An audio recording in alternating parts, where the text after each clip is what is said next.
This is the all-new Hyundai Santa Fe, which claims to be one of the most versatile family SUVs in the world, chock full of useful features that promise to make it easy to live with. To find out if it can handle life, I'm going to put it through the most thorough road test imaginable. Yes, we're going to use the Santa Fe to tour the length and breadth of New Zealand and do a load of stuff along the way, including handing it over to a WRC driver. What are you doing over there? Venturing off-road round volcanoes and canyons. Basically a big family SUV rally car. Driving thousands of miles. Moral of the story? You need the one with the most power. So join us as we get under the skin of the Santa Fe and this astonishing country.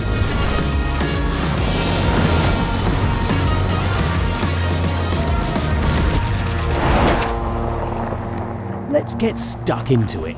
First up, how does it cope with a sketchy road? Welcome to Skipper's Canyon, the gnarliest and most treacherous road in the whole of New Zealand. So I've bought the Santa Fe here for two reasons. I want to find out how capable it is, but also how much confidence it gives you doing something like this. So right, modes, we need to go to terrain, and I've got a choice of snow, mud or sand. What are we on? Say it's gravel, that's probably closest to sand, we'll go with that. At the moment, the drops are on that side, and I'm very glad of that. I feel a bit more distanced from it. So although it looks suitably rugged, it's not really that sort of a car. It has no diff locks, no low range, none of that. I've got a four-wheel drive screen, but it makes all the decisions about where the power goes. So capability-wise, what we're dealing with is something that can handle all of this. It's fine, it can do this. If the going got rough, if you got into a really sort of lumps and bumps and ruts and all the rest of it, no, you're not going anywhere in this, especially not on these tyres. But it does give me confidence, this car, because in this mode, the steering is nice and accurate. The throttle is responsive. I've got manual gears back. Yeah, all the power, you feel it going to all four wheels at the same time. So this is good. Basically a big family SUV rally car. But oh my God, all you see is this teetering edge of stuff and several hundred feet of drop. Yeah, I'm not going fast through there. But it hasn't raised my blood pressure too much driving this. It hasn't stressed me out. It's been quite easy. We're nearly at the summit now, look at this. Well done, Santa Fe, you have made it through Skipper's Canyon.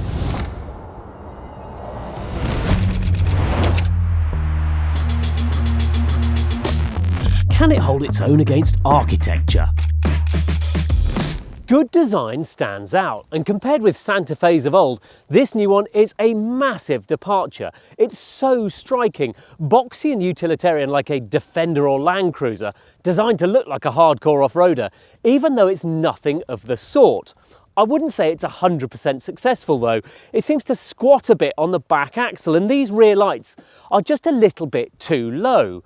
But maybe that's the point of good design. We should have opinions about it. And here's something else I've got an opinion on. Here, Hyundai have done something I've never seen before, which is fit a handle in the side, which is apparently meant to allow you to aid access to the roof. But how are you meant to use it? Are you meant to hold it and get up? Well, no, you just use the roof bar, wouldn't you? And it looks like this should fold down as like a footrest or something, but it doesn't. Nevertheless, I'm glad they've thought about things like this, and even if you never use it, how much cooler is this than a Honda CR-V or Land Rover Discovery Sport? Details like this help show that good design is more than skin deep. After all, you spend more of your time inside, so it's not just shape that matters, it's colours, materials and textures. The stuff that adds richness and depth to design, that makes it welcoming, somewhere you want to be. And look at the inside of the Santa Fe. It's bold and uplifting, quite square and structural, but softened by such luxury treats as the tilt and recline front seat with its built-in leg rest.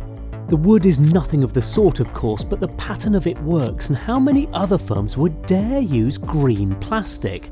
Top to bottom, this is an imaginative, desirable object.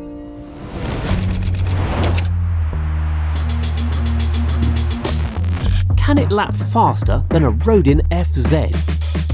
That is the Rodin Fzed, and it has been round here in 44.551 seconds.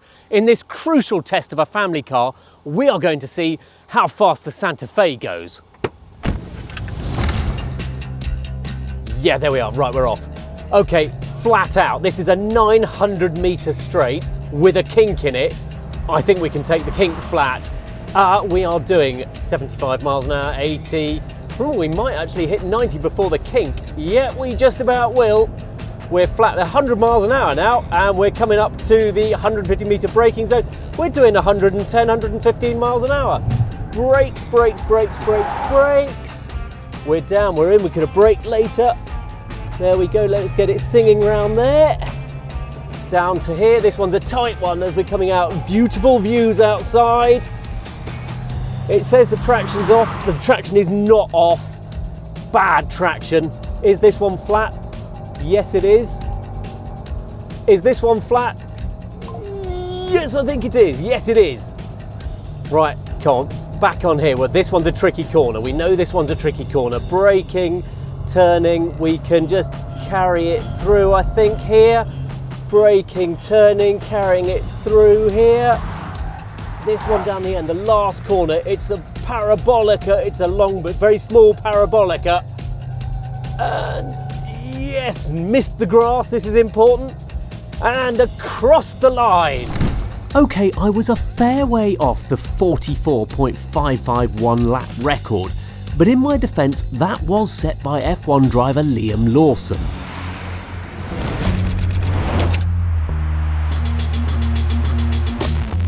Is it green? Right, we are by a power station, so let's talk energy, because there's a sliding scale for cars, isn't there?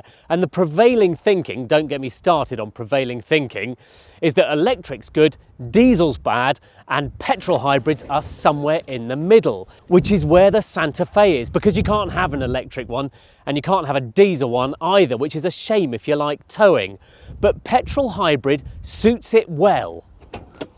There are two flavours and they are both pretty vanilla. Each uses a 1.6 litre turbo and electric motor. This one has 212 horsepower, or there is a plug-in version with another 40 brake that claims to do 166 mpg. Of course, it won't do that. You'll have to decide which one suits you better. But for a long-haul road trip, this one is probably the one to have.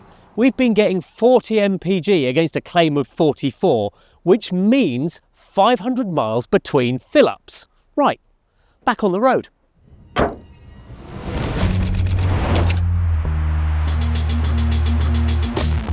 Can you recharge while coasting down a volcano?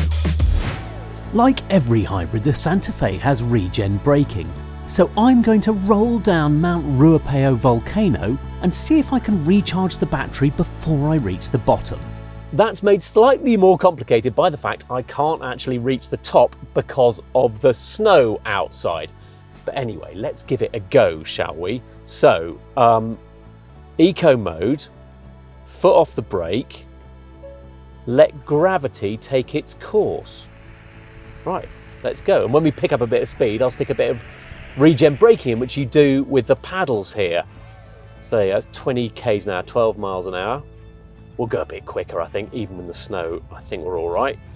It's not a spectator sport, this, but it's sort of satisfying. It's a curious satisfaction to not just losing brake energy to heat, but putting it back in to help you get going. Go give it level 2 on the paddles. Yeah, and you're getting good flow. You can see all the graphs here. You see all those numbers coming back up.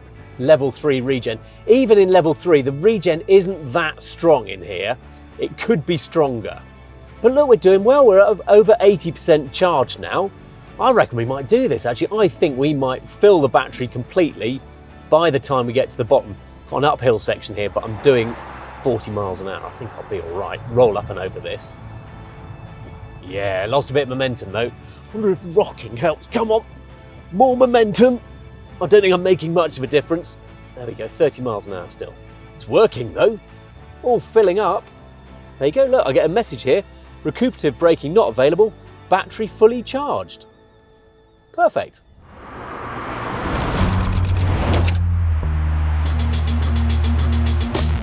How much boost does a full battery give you? Not a lot. You can hear how hard the engine is working, and it's not making a very pretty noise. It's quite coarse in here. And the electric is running out fast because the battery is tiny in this one, just 1.4 kilowatt hours. I'm in sport mode now, and the gear change paddles are at least change paddles, not regen, but the shift isn't exactly snappy. It's better to just lock it in gear, fourth for instance, and just accelerate through corners, because then you can feel what 64 horsepower of electric is giving you. The rest of the time, it just feels like you're driving a strained 1.6 that's having to work very hard and not doing very much. Actually, up here, our average fuel economy has now dropped from 40 mpg closer to 30. There's better news for the handling and steering, as it's faithful and goes where it's told, actually. And I quite like the steering weight in here, but the ride on these 20s isn't plush, and the chassis just lets a little bit too much vibration through. The best way to describe it is that the Santa Fe isn't as sophisticated to drive as it is to look at. You can see the power being shunted around on the graphs, but I don't think you need four-wheel drive particularly in here.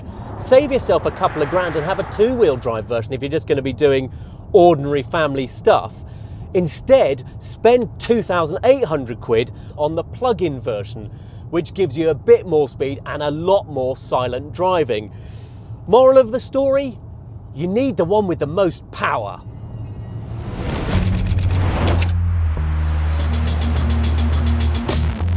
How supportive are the rear seats?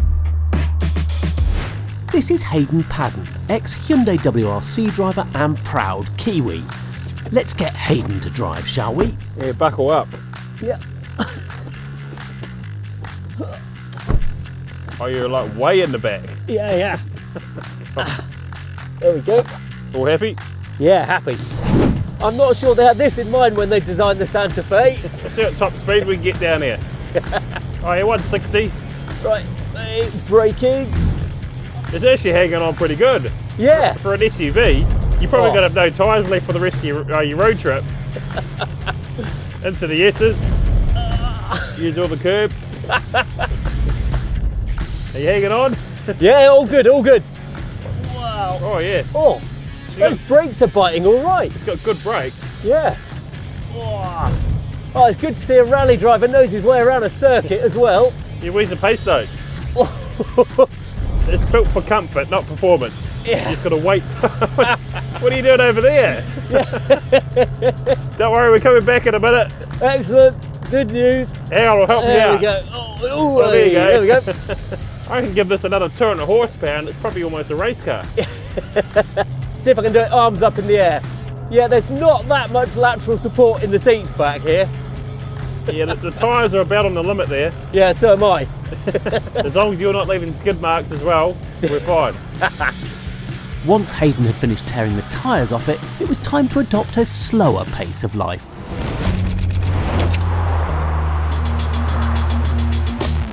Can it look after me on the go? This is what a family car needs to deal with. The Santa Fe seats up to 7, but are there enough USB ports and cup holders to go round? Let's find out. In total, we counted 16, yes 16 cup holders, but only 6 USB ports. Someone's going to go short. But look around at the other neat features in here. One button press and the middle seat tilts and slides forward, and for all your fruit carrying needs there's a centre cubby that's hinged at both ends and has a pull-out drawer underneath. And then we get to the pièce de résistance. You know how it goes. You're walking along with your lovely banana when oh no, you're thinking, I haven't broken the international 5-second rule, but I'm not sure I want to eat that. Don't worry, I will stick it in the Santa Fe's UV sterilisation chamber. The what? That's right, we have a UV sterilisation chamber. You simply press this little button here, pop that in there, close it up, and press that button there. And 10 minutes later, on second thoughts,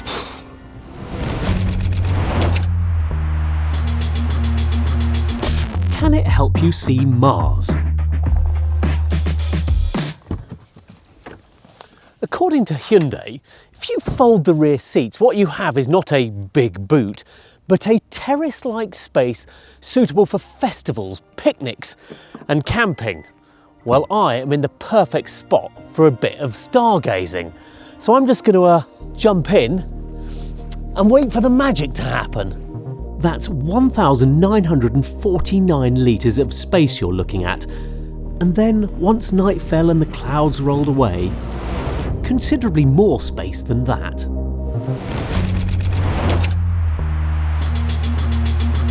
Right, some practical information while you watch some beautiful bits of New Zealand fly by. The Santa Fe starts at £46,775 for a plain hybrid, £51,885 if you want a plug-in with its 34 miles of electric-only range. There are 3 trim levels available, and to be honest, Base Premium gives you pretty much everything you need. It'll cost you roughly £6,000 more for a top-spec calligraphy like this one, if you absolutely must have the sterilisation chamber, reclining seats, side grab handles and so on.